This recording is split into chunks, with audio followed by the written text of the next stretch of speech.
तो दोस्तों we need a midfielder. हो गया, वीडियो खत्म हो गया, अब घर जाओ, खाना वाना खा के सो जाओ। कल का जो मैच हम लोगों ने देखा कि आर्सेनल के साथ जो मैच हुआ था उसके बाद एक्सपेक्टेशन हाई था, अटैकिंग वाइज गोल बोल देखना है। एंड एक दो मैच से नहीं, मैं लाइव में भी बोल रहा था, पिछले 1.5 साल से मैनचेस्टर यूनाइटेड फैंस 1.5 साल से मैनचेस्टर यूनाइटेड फैंस वेट कर रहे गोल्स का। हम लोग गोल नहीं मार पाते, हम लोग स्मूथली ओपन प्ले से penalty, free kick, corner, own goal नहीं चाहिए मेरे को। जब ब्रूनो का कल पेनल्टी आया ना, मेरे को नहीं चाहिए तब पेनल्टी नहीं चाहिए मेरे को भाई। ओपन प्ले से मेरे को गोल दिखा दो 2-3। तो ओपन प्ले से हम लोगों ने स्मूथली गोल हम लोगों ने नहीं देखा। मोटा मोटी 1.5 साल से ज्यादा हो गया। वो लियोन्स के साथ हम लोगों ने गोल मारा था 5 गोल और 10 मैन डाउन हो गए थे इसलिए मारे थे। मतलब नॉर्मली हम लोग 1.5 साल से गोल नहीं मार रहे। अच्छा फुटबॉल तो दूर की बात है, गोल भी नहीं मार पा रहे। तो कल आर्सेनल के साथ जो मैच हुआ था तो पॉजिटिव कुछ भाई क्योंकि आर्सेनल के साथ हियर एंड देयर बहुत सारे मौके हम लोगों ने बनाए थे, 20 से ऊपर ज़्यादा शॉट मारे थे, लेकिन फाइनल प्रोडक्ट क्रिएट नहीं हुआ था। तो आई होप सारे लोग होप किए थे, मैंने भी होप किया था कि भाई फुलहम के साथ कुछ गोल हम लोगों को देखने को मिलेगा। ऑल टू कैरेवन कॉटेज जो फुलहम का होम है वो टफ फिक्चर है, ऑब्वियसली कोई भी टीम वहाँ पे जाके स्मूथली नहीं जीता है। फुलहम ऑब्वियसली प्रीमियर लीग का एक बड़ा क्लब है भैया, and permanent mid table club है, तो वहाँ पे जाके आप 6-7 गोल नहीं मार सकते। लेकिन आई एक्सपेक्ट कि 2-3 गोल हम लोग मार पाएंगे ओपन प्ले से, क्योंकि एक्सपेक्टेशन हाई था। लेकिन उसके बाद जो हगे हैं हम लोग कल, देखो बहुत कुछ बात बोलने के लिए, बहुत कुछ मतलब बहुत कुछ, ठीक है। फैन का कुछ प्रॉब्लम है, प्लेयर्स का कुछ प्रॉब्लम है, मैनेजर का कुछ प्रॉब्लम है, सब कुछ एक मतलब भूचाल होके थोड़ा कंफ्यूजन क्रिएट हो गया है। लेकिन सॉल्यूशन के हम लोग बहुत नजदीक है। ऐसा नहीं कि भाई होपलेस प्रॉब्लम अभी हमारे पास नहीं है। होपलेस हम लोग पिछले 1-1.5 साल पहले थे, अभी हम लोग थोड़ा होपफुल है। लेकिन 80% हम लोगों ने सॉल्यूशन कर दिया है, एंड मोटा मोटी करके 20% सॉल्यूशन करना जरूरी है। और अगर ये 20% सॉल्यूशन हम लोग नहीं करते तो भैया फिर से हम लोग को रीस्टार्ट करना पड़ेगा, क्योंकि भैया 2-3 महीना ऊपर नीचे होगा तो भैया फैन बेस बहुत ज्यादा ही इंपेशेंस से मैनचेस्टर यूनाइटेड का भैया वो बोलेंगे रूबेन अमोरिम को सैक करो क्योंकि मैनचेस्टर यूनाइटेड फैंस है, क्योंकि फुद्दू है भैया। देखो चीज क्या है ना, जहां पे भीड़ ज्यादा होता है ना वहां पे लॉजिक काम नहीं करता। मैनचेस्टर यूनाइटेड में भीड़ ज्यादा है, मैनचेस्टर यूनाइटेड का फैन बेस पूरा वर्ल्ड में पूरा फ्लरिश किया गया है, ठीक है। तो प्रेशर अल्टीमेट आता है, और मैक्सिमम फुटबॉल फैंस उस तरीके से फुटबॉल देखते नहीं है, सिर्फ वो रिजल्ट देखते और अपने फेवरेट टीम को जीतते हुए देखना चाहते हैं। ये सही भी है, क्योंकि मैक्सिमम फैंस के पास वही काम होते हैं अपना, स्कूल कॉलेज ऑफिस वगैरह वगैरह, सारा चीज़ फुटबॉल उतना ट्रैक डाउन नहीं कर पाते। लेकिन वो अपने फेवरेट क्लब को जीतते हुए देखना चाहते हैं। और अगर फेवरेट क्लब ना जीते तो भैया चेंज करो, तो क्या प्रॉब्लम है, मैनेजर को चेंज करो, सब कुछ चेंज कर दो, ठीक है। तो फैंस का भी कुछ लोचा है, तो हम लोग बात करेंगे। पहला चीज़ हम लोग बात करेंगे भैया, पहले हम लोग ना मैनेजर से बात करते हैं। मैनेजर का कुछ प्रॉब्लम है, रूबेन अमोरिम का कुछ प्रॉब्लम है। एक मैं स्टैट देख रहा था कि 29 गेम खेला है रूबेन अमोरिम ने प्रीमियर लीग में और 28 पॉइंट लिया है, मतलब मैच से पॉइंट कम है। दैट इज अ हॉरिबल भाई स्टैट्स है। ऑब्वियसली प्रॉब्लम्स वगैरह है, मार्कस रैशफोर्ड, गर्नाचो, एथिक्स, प्लेयर का प्रॉब्लम, एरिक टेन हैग ने 30 टीम करके दिया था, ठीक है, ओके फाइन। लेकिन 29 मैच में 28 पॉइंट्स, ये कुछ ज्यादा नहीं हो गया बेटा? तो चलो फाइन, वो एक स्टैट है। अनवांटेड स्टैट्स अमोरिम भैया क्रिएट कर बैठे। और 2025 में अभी तक प्रीमियर लीग में मैनचेस्टर यूनाइटेड सिर्फ 2 मैच जीता है। ये भी मैंने स्टैट कहीं पढ़ा है, ट्विटर पे या फिर किसी पे डॉक्यूमेंट्स में मैंने देखा, मतलब एक बार देख लेना, ठीक है। 2025 के इस पूरे सीजन में, 2025 साल में, मतलब इस साल में मैनचेस्टर यूनाइटेड प्रीमियर लीग में सिर्फ 2 मैच जीता है। अगर ये स्टैट हाँ हो सकता है भैया, क्योंकि पिछले सीजन में तो भैया आफ्टर द विंटर विंडो जनवरी महीने से हम लोग उतना कुछ मैच जीते नहीं थे, वो 2 ही मैच जीते थे शायद, और इस सीजन तो मैच जीते नहीं है। तो भैया हाँ 2 ही मैच पकड़ लो, ये सही है, ठीक है ना। प्रीमियर लीग में भैया 2 मैच जीते थे, अनदर लेवल हॉरेंडस स्टैट भैया। 6 महीना प्लस हो गया है और आप सिर्फ 2 मैच प्रीमियर लीग में जीतते हो, तो ये तो अमोरिम का क्वेश्चन मार्क है। अमोरिम का और भी क्वेश्चन मार्क है कल के मैच से मैं बोलना चाहूंगा। देखो सिंपल चीज है, ये प्लेइंग 11 ना मेरे को बैलेंस प्रोवाइड नहीं दिखता। सिंपल चीज है, आप मेसन माउंट और मैथ्यूज कुना को, क्वेश्चन मेरा ये है कि मैथ्यूज कुना और ब्रायन एम्बूम को आप लेके आए, कहां पे खिलाने के लिए आप लेके आए? आप क्या नंबर 9 साइन करना चाहते थे? The answer is no. आप तो भाई साइन करना चाहते थे भैया नंबर 10, 2 नंबर 10, लेफ्ट नंबर 10 और राइट नंबर 10, मतलब लेफ्ट हाफ स्पेस और राइट हाफ स्पेस पे ऑक्युपाई करके रहे, ठीक है ना। लेकिन आप मैथ्यूज कुना को नंबर 9 खिला रहे हो। मेसन माउंट अच्छा खेला, पिछले मैच में भी अच्छा खेला, फुलहम के मैच में भी अच्छा खेला, बढ़िया है, वो अर्न किया अपना स्पॉट। आप बहुत सारे लोग बोल रहे थे मेसन माउंट को क्यों खिलाया, क्योंकि देखो आर्सेनल के खिलाफ मेसन माउंट ने बेहतरीन फुटबॉल खेला है, आप उसको नहीं निकाल सकते क्योंकि बंदे ने अपना स्पॉट अर्न किया है। लेकिन चीज़ क्या है कि ये क्या बैलेंस प्रोवाइड करता है? Answer is no, answer is no. मैं पहले में मैच में भी बोल रहा था कि जोशुआ ज़िगज़ी आपका कहाँ पे है। जब मैथ्यूज कुना और ब्रायन एम्बू का साइनिंग हुआ, मैंने बोला था लाइव में जोशुआ ज़िगज़ी बहुत ज़्यादा इसका बेनिफिट उठाएगा। क्यों? क्योंकि जोशुआ ज़िगज़ी का होल्ड अप प्ले खतरनाक है और ये दोनों प्लेयर इन बिहाइंड रन निकालेंगे। चैनल्स में जो हाफ स्पेस में वो ऑक्यूपाई करते हैं, वो हाफ स्पेस से ये लोग बंदे कट इन करेंगे, अंदर आएंगे और रन निकालेंगे। और जोशुआ ज़िगज़ी होगा वो प्रोवाइडर, वो है प्रोवाइडर, वो होगा असिस्टर और ये दोनों मिलके गोल मारेंगे। और जोशुआ ज़िगज़ी का बहुत ज़्यादा गोल असिस्ट ज़्यादा काउंट होगा इस सीजन में। लेकिन जोशुआ ज़िगज़ी मेरे को दिखा ही नहीं, प्री सीजन में भी मेरे को उतना दिखा नहीं और दोनों मैच में 1 मिनट के लिए भी जोशुआ ज़िगज़ी मैदान पे आया नहीं एज अ नंबर 9। जो होल्ड अप प्ले की मैं बात कर रहा हूँ या फिर बात बोल रहा हूँ, ये ट्रायो है, ये खतरनाक ट्रायो हो सकता है। करेक्ट। अब जोशुआ ज़िगज़ी आपके अगर प्लान में शामिल नहीं है रूबेन अमोरिम मेरे भाई, तो जोशुआ ज़िगज़ी को बेच क्यों रहे हो, ये मेरा क्वेश्चन है। क्योंकि नेपोली जोशुआ ज़िगज़ी के ऊपर इंटरेस्टेड है। कौन थे हमारे जोशुआ ज़िगज़ी के ऊपर इंटरेस्टेड है? करेक्ट। क्योंकि उनका कोई इंजरी वगैरह हो गया, पता नहीं, आई डोंट नो, ठीक है। लेकिन उसके लिए मैं हम लोगों को 25-30 मिलियन आराम से मिलेगा क्योंकि पिछला 6 महीना, जो लास्ट का 6 महीना जोशुआ ज़िगज़ी का ठीक ठाक गया था। वो बंदा हियर एंड देयर काम कर रहा था और टेक्निकली बंदा बहुत ज़्यादा स्ट्रॉन्ग था। वो न्यूकासल वाले मैच में जो बंदा रोते हुए गया था, उसके बाद बंदे ने अच्छा कमबैक किया था। तो भाई जोशुआ ज़िगज़ी क्या आपके प्लान में शामिल है? अगर शामिल है तो क्यों नंबर 9 नहीं खेल रहा है? क्योंकि मैंने बेनिफिट बताया क्या बेनिफिट वो लेने वाला है मैथ्यूज कुना और ब्रायन एम्बू के लिए। और अगर शामिल नहीं है तो फंड जनरेट करने के लिए उसको आप बेच क्यों नहीं रहे हो? ये रूबेन अमोरिम का पहला क्वेश्चन या फिर रूबेन अमोरिम का पहला प्रॉब्लम। दूसरा प्रॉब्लम या फिर दूसरा पॉइंट, इस दुनिया में मैं कभी भी इस दुनिया में मैं कभी भी, मेरा अगर 2 मिडफील्ड का सिस्टम है, 2 मिडफील्डर का सिस्टम है, तो वहां पे मैं कभी भी मतलब कभी भी, ठीक है, अगर मेरा मौत ना आ जाए, मैं ब्रूनो फर्नांडिस और मेसन माउंट का डबल पिवट नहीं खिलाऊंगा।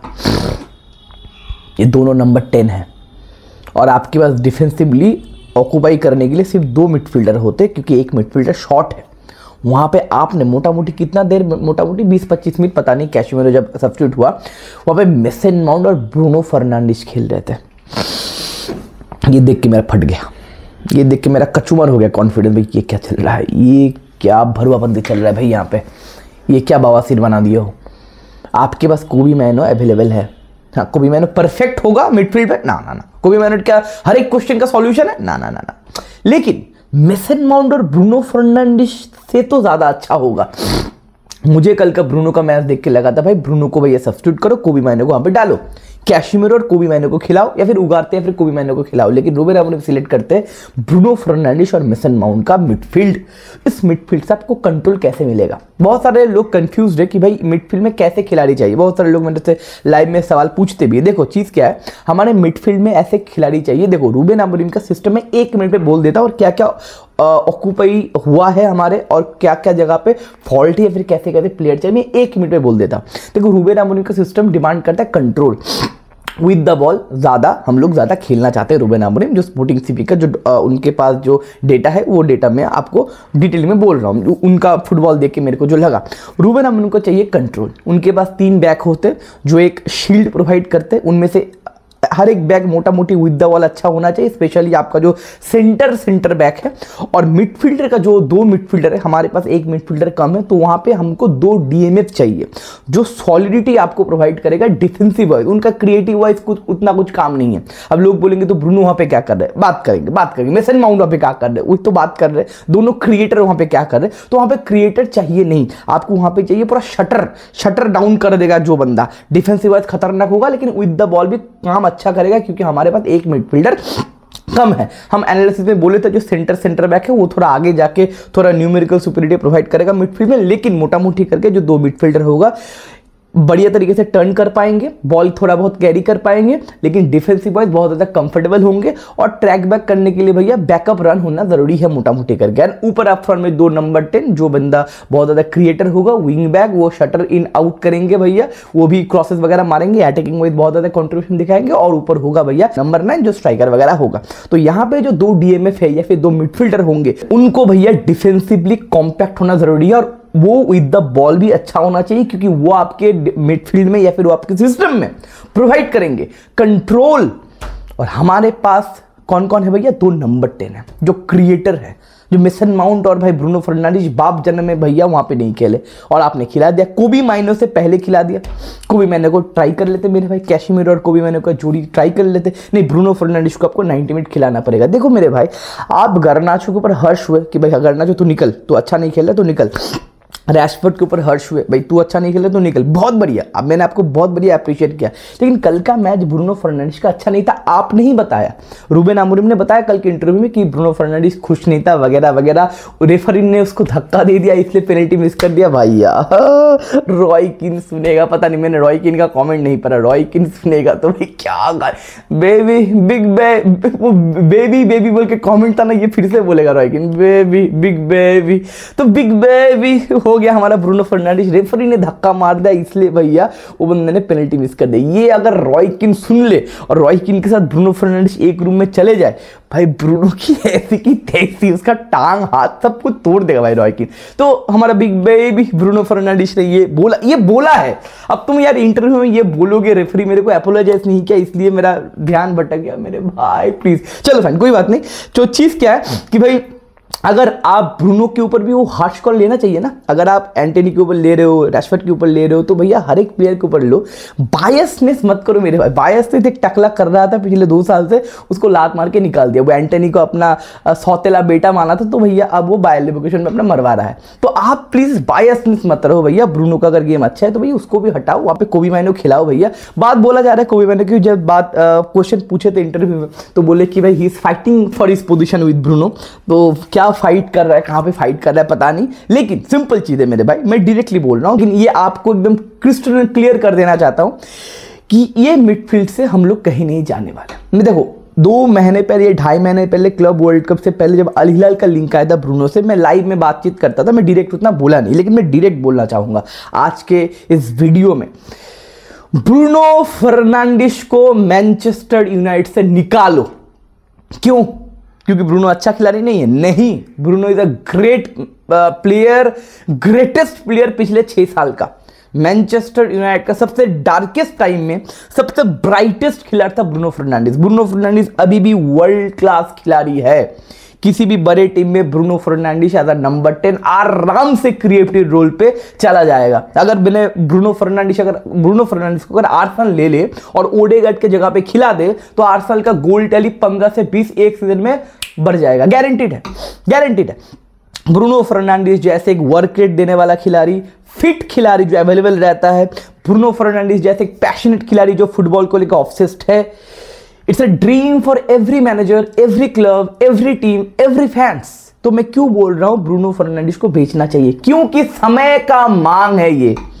क्योंकि भैया आपके पास अगर 3 टी शर्ट होता है और आपको बाहर निकलना है, तो आपके पास अगर थोड़ा पैसा होता है तो आप 4था टी शर्ट नहीं खरीदते, आप एक पैंट खरीदते हो। नहीं तो आप टी शर्ट पहन के बाहर जाओगे क्या, या फिर नीचे भी टी शर्ट डालोगे क्या? तो लाइफ में भी बैलेंस चाहिए, फुटबॉल में भी, टीम में भी बैलेंस चाहिए। हमारे पास नंबर 10 3 है। Bryan Mbeumo right hand side में, Matheus Cunha left hand side में, मेसन माउंट रोटेशन वाइज काम कर लेगा, ठीक है। हमारे पास सेंटर फॉरवर्ड 2 है, सेस्को है, जोशुआ ज़र्क्ज़ी है। वहां पे कुन्हा नहीं खेलना चाहिए, कुन्हा को नंबर 10 खिलाओ, उसका ज्यादा अच्छा मैच भी होगा एंड कहने के वो ज्यादा फ्लरिश भी करेगा, कॉम्बिनेशन एंड बैलेंस प्रोवाइड ही ज्यादा करेगा। हमारे पास लेफ्ट विंग बैक, हमारे पास डोरगू है और एक नहीं है, चलो फाइन ल्यूक शॉ खेल सकता है, मेकशिफ्ट रोल पे खिला लेंगे। लेकिन हमारे पास क्या नहीं है, राइट विंग बैक भी नहीं है, बात करेंगे वो थोड़ा 2 मिनट बाद बात करते हैं। लेकिन हमारे पास मिडफील्डर नहीं है, हमें वहां पे 2 मिडफील्डर चाहिए। उगारते से काम नहीं होगा, डायरेक्ट नहीं बोल रहा हूं, उगारते से काम नहीं होगा। उगारते को स्पोर्टिंग सीपी से बेचने वाला कौन था पता है? रूबेन अमोरिम भी था। स्पोर्टिंग सीपी से बंदे को पीएसजी में बेचा था रूबेन अमोरिम। रूबेन अमोरिम के सिस्टम में उगारते काम नहीं करता। 1 साल काम किया था, मतलब उसके साथ 1 साल काम किए थे, फ्रस्ट्रेट होके बेच दिए थे पीएसजी को, क्योंकि उगारते भैया विद द बॉल आपको क्या कुछ प्रोवाइड नहीं करता। कैशमीरो परफेक्ट है, लेकिन कैशमीरो का उम्र हो चुका है, उसके बाद वो लेग्स नहीं है। कोबी माइनो हो सकता है मेकशिफ्ट रोल पे, लेकिन परफेक्ट नहीं होगा। हमारे पास एक भी मिडफील्डर नहीं है। मिडफील्डर लाने के लिए आपके पास मेरे भाई 7 दिन है, कितना 25 तारीख हो गया, 7 दिन आपके पास है।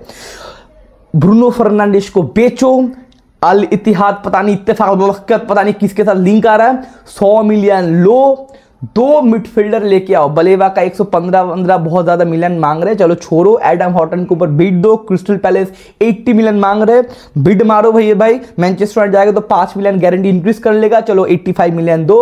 और भी 20-25 मिलियन से भैया किसी को लेके आओ, 2 डीएमएफ लेके आओ, नहीं तो भैया हर एक मैच में पिटने वाली। ये तो भैया फुलहम था, लिवरपूल आने वाला है, सिटी आने वाला है, चेल्सी आने वाला है, ब्राइटन आने वाला है, बहुत बड़े बड़े क्लब्स आने वाले मेरे भाई। और भी धोती खोला जाएगा, नंगा किया जाएगा। ब्रूनो फर्नांडिस या कैरियर, जो वो बंदा बॉल कैरी करके सामने लेके आता है एंड यहां से क्रिएटिविटी करने का बातचीत करता है। क्रिएटिविटी करने के टाइम में बॉल छूटता है, और बॉल छूटता है तो मेरे भाई क्या होता है, काउंटर अटैक पड़ते हैं। और ब्रूनो के पास वो सेंस नहीं है, वो डीएमएफ वाला है, फिर वो डिफेंसिव रोल वाला सेंस नहीं। यहाँ पे कल का जो मैच था देखो, स्मिथ रो ने रन डाला, ब्रूनो वहां पे खड़ा हुआ है। ये ब्रूनो का गलती है थोड़ा बहुत, लेकिन आप उसको पॉइंट आउट नहीं कर सकते कि तूने उसको मार्क क्यों नहीं किया, तेरे अंदर ये सेंस क्यों नहीं है, बिकॉज उसके पास वो अवेयरनेस नहीं है मेरे भाई, इंस्टिंक्ट नहीं है, वो इंस्टिंक्ट नहीं है। आपका जो आपने जो 15-20 साल से ट्रेनिंग किया है, आपका मसल मेमोरी, आपका जो इंस्टिंक्ट आपने तैयार किया है, वो इंस्टिंक्ट आप एक दिन के अंदर, एक महीने के अंदर तैयार नहीं कर सकते मेरे भाई।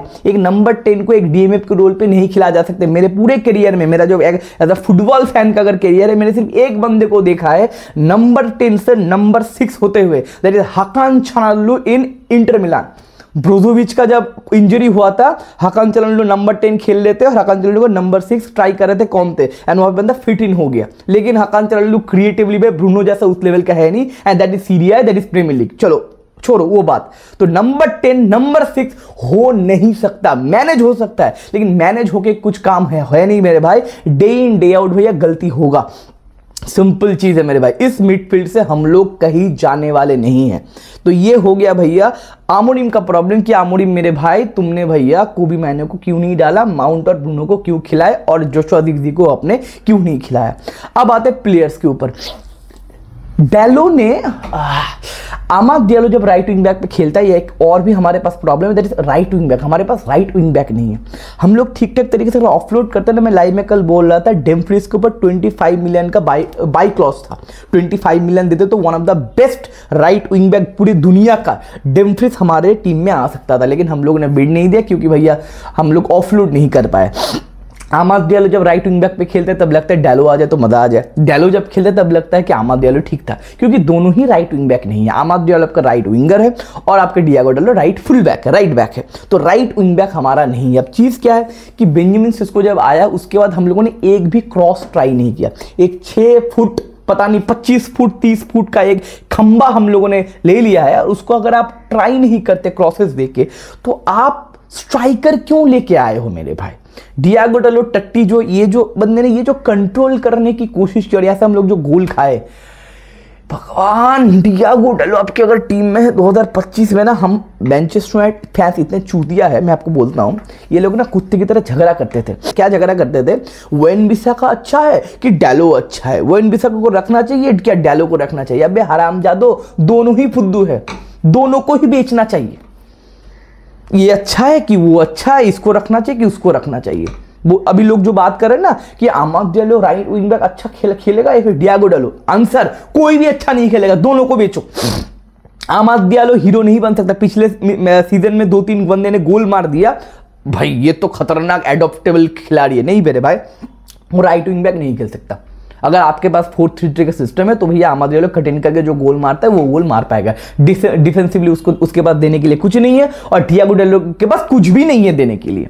इवेंचुअली वो बंदे ने गोल भी कंसीड कर लिया। क्या बॉल लेके टर्न करने की कोशिश कर रहा था भाई, उसका बॉल कंट्रोल -100 है क्या, पता नहीं मेरे भाई। तो ये जो प्रॉब्लम से प्लेयर्स कमिटी ने उतना नहीं किया। डिफेंस हम लोग ने सॉलिड किया। बायर्न ने भैया डिस्ट्रीब्यूशन बढ़िया किया भैया, 2 मौके बने। ये जो मैथ्यूज कुना को उसने ऑलमोस्ट असिस्ट दे दिया था। मैथ्यूज कुना का क्या खतरनाक तरीके से वहां पे बंदे ने पास रिसीव किया एंड होल्ड करके शॉट भी मारे, लेनो ने बचा लिया। लेकिन डिस्ट्रीब्यूशन बायर्न का अच्छा था, लेकिन भैया हर एक कॉर्नर में बायर्न को लग रहा था अभी गोल खाएगा, अभी गोल खाएगा। तो भैया कॉन्फिडेंस मेरे को नहीं लिख रहा है। लेमन्स वगैरह का डील हो जाएगा ऑलमोस्ट, क्योंकि बंदा पिछले मैच में अपने टीम से स्क्वाड से बाहर था। तो भैया आज रात के अंदर मोटा मोटी हेरी को देखने को आपको मिल जाएगा। गोलकीपर आ रहा है, उसमें प्रॉब्लम नहीं है। आंद्रे ओनाना को हम लोग निकालेंगे, उसमें प्रॉब्लम नहीं है। लेकिन मेरे भाई डिफेंस हम लोग का ठीक ठाक था, अटैकिंग वाइज मैंने बातचीत किया, बैलेंस का क्या चक्कर है, लेकिन मेरे भाई मिडफील्ड का चक्कर है। 6-7 दिन जो आपके पास है इसका सॉल्यूशन निकालो, नहीं तो भैया हम लोग को 9th-10th प्लेस में फिनिश करेंगे, पता नहीं कहाँ पे फिनिश करेंगे। पेशेंस हमारा, इम्पेशेंस हमारा फैंस है, फैंस बोलेंगे भैया अमोरिम को सैक करो, फिर से अमोरिम सैक, फिर से भैया ये साइकिल चलता रहेगा चलता रहेगा चलता रहेगा। हमारे पास आर्सेनल फैंस या फिर किसी भी और फैन बेस की तरह उतना पेशेंस नहीं है। तो मैं चाहता हूँ मेरे भाई 8 दिन, देखो मेरा बस चलता ना, मैं क्या करता, मेरा अगर बस चलता मैं एक गोलकीपर खरीदता, मैं ब्रूनो को बेच के 2 मिडफील्डर खरीदता और 1-2 बंदे को और भी ऑफलोड करके मैं राइट विंग बैक भी खरीदता। लेकिन भाई ये फीफा तो नहीं है, मेरा बाप तो भाई मैनचेस्टर यूनाइटेड का ओनर नहीं है, ये सब पॉसिबल नहीं है। तो चलो फाइन, एक मिडफील्डर मिनिमम आप लेके आओ गोलकीपर के बाद भी, तो हम काम कर सकते हैं, ठीक है। और अगर आप ब्रूनो और कैशिमेरो का डबल पिवट लेके आप जाते हो तो भैया रोने मत आना। और उसके बाद मैं मैनचेस्टर यूनाइटेड फैंस के बारे में थोड़ा बात करना चाहता हूँ। इस क्लब जैसा मतलब होता है बार्सिलोना, रियल मैड्रिड और मैनचेस्टर यूनाइटेड का फैन बेस सबसे ज्यादा बड़ा फैन बेस है, ठीक है ना। मैनचेस्टर यूनाइटेड फैंस पता नहीं क्या है, लेकिन बहुत ही घटिया चूतिया इमोशनल फैन है। 2 महीने पहले जब ब्रूनो का लिंक वगैरह आया था, हर एक पेज ये चूतियापा मचा रहा था कि ब्रूनो लॉयल है, ब्रूनो लॉयल है, उसके ब्लड में मैनचेस्टर ही वो नहीं जाएगा। अबे लॉयलिटी से ट्रॉफी नहीं जीता जाता मेरे भाई, टीम से ट्रॉफी जीता जाता है, बैलेंस से ट्रॉफी जीता जाता है। लॉयलिटी का क्या करूं मैं कुत्ता तुमको लॉयलिटी चाहिए तो कुत्ता पाल दो मेरे भाई। आपको प्लेयर पालना है ना, तो टीम में बैलेंस चाहिए, आपके बैलेंस शीट ठीक ठाक हो, सारे जगह पे प्लेयर आ जाए, टीम जीते। टीम जीतना इज अल्टीमेट मेरे भाई, ट्रॉफी जीतना इज अल्टीमेट मेरे भाई। कितने लॉयल्स लोग हैं, क्या करोगे लॉयलिटी लेके, आप 15 पोजीशन में फिनिश किए हो, शर्म नहीं आता कि लॉयल है ब्रूनो फर्नांडिस। समय का मांग है मेरे भाई, पैसा नहीं है, पैसा 100 मिलियन कैश इन करो। कब आपको प्लेयर को छोड़ना है, कब आपको प्लेयर को बेचना है, कब आपको प्लेयर को पकड़ना है, ये आपके अंदर सेंस होना चाहिए। 30 साल का कार्लोस कैसेमीरो को बेचा रियल मैड्रिड, 60 मिलियन खरीद लिया, अब वहां पे जाने की जरूरत नहीं मेरे भाई। चेल्सी को देखो, चेल्सी पैसा खर्चा क्या इस सीजन में, चेल्सी ने पैसा खर्चा क्या, घंटा पैसा खर्चा किया। प्लस माइनस करोगे ना, चेल्सी ने इस सीजन में पैसा ही खर्चा ही नहीं किया। They are the best selling club. क्यों, ये तो मेरा खिलाड़ी है, ये तो अबे मेरा खिलाड़ी है, मेरा खिलाड़ी है। ट्रॉफी जीतो सब कुछ हो जाएगा भैया, ट्रॉफी जीतो सब कुछ भूल जाओगे भैया। फैंस जीतना चाहते हैं, फैंस देखना चाहते हैं अपने फेवरेट टीम को ट्रॉफी उठाते हुए, ट्रॉफी उठाओगे भैया खत्म हो गया। तो बी प्रैक्टिकल डूड। और जितने सारे फैन पेज ये कर रहे थे, वही फैन पेज ब्रूनो के पीछे कल लगे हैं कि भाई ब्रूनो को ऑफलोड करो, ब्रूनो घटिया है, रोता है। मैं नहीं चाहता ब्रूनो को कोई डिसरेस्पेक्ट करे, because Bruno is the Manchester United legend. मैं चाहता हूं ब्रूनो जब तक है वी रेस्पेक्ट हिम। ब्रूनो अगर ना जाए तो कोई बात नहीं, मैं एक बार भी डिसरेस्पेक्ट नहीं करूंगा, क्योंकि उसका डिसीजन है, वो सऊदी जाना चाहते हैं कि नहीं। मैं मैनचेस्टर यूनाइटेड की बात बोलना चाहता हूं, उनका फैंस की बात बोलना चाहता हूं। ब्रूनो अगर रुकता है ओके फाइन, उसका डिसीजन है। ब्रूनो अगर जाता है ओके फाइन, उसका डिसीजन है। We have to respect him, he is our captain, he is our far far far best player पिछले 6 साल के। लेकिन ये एजेंडा मत चलाओ, पहले थोड़ा चाट लेते, उसके बाद उसको गाली देते। तो चीज क्या है, अगर आप बैलेंस क्रिएट करना चाहते हो तो आपको इस तरीके से हर्ष कॉल लेना पड़ेगा, नहीं तो ये साइकिल चलता ही जाएगा, चलता ही जाएगा, चलता ही जाएगा। और don't be a nostalgia fan. तो देखते 7-8 दिन है मोटा मोटी करके ट्रांसफर विंडो में, ट्रांसफर विंडो का फर्गी टाइम स्टार्ट हो गया है। देखते मैनचेस्टर यूनाइटेड इस फर्गी टाइम में क्या करता है।